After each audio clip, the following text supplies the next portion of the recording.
අයියා මොනවද ඕනේ? මල්ලි ඔයා එහා ගම ඉන්නේ මං ඔයව දැකලා තියෙනවා.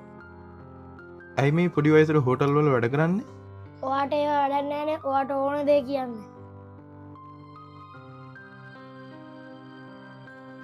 අයියේ පොඩ්ඩක් ඉන්න. මට සමාව වෙන්න. මම වැඩ කරන තැන මහත්තයා බලන් හිටියා. ඒකයි මං එහෙම කතා කරේ. හරි අයියේ එහෙනම් මං යන්නම්.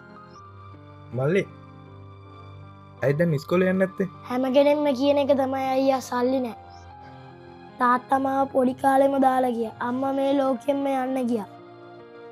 එතනින් එහාට කොහොමද අයියා මං ඉගෙන ගන්නේ? ඒකයි මේ මට පුළුවන් පොඩි පොඩි දේවල් කරලා හම්බ කරන්න.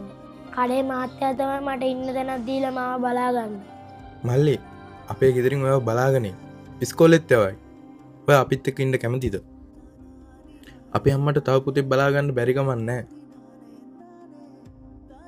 මල්ලේ ඉක්මනට ලෑස්ති වෙන්න ඉස්කෝලේ යන්න පරක් වෙනවා.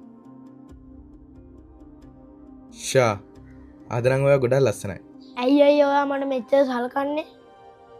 මට පොඩි කාලේ ඉගෙන ගන්න ඉස්කෝලේ යන්න ගොඩක් ආසාවල් තිබුණා. හඳුන්කුරු විකුණ ඉද්දි තමා මට මගේ අම්මා හම්බුනේ.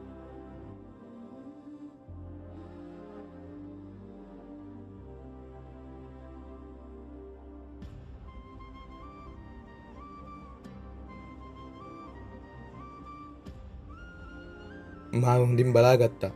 එයාගේම පුතෙක් වගේ.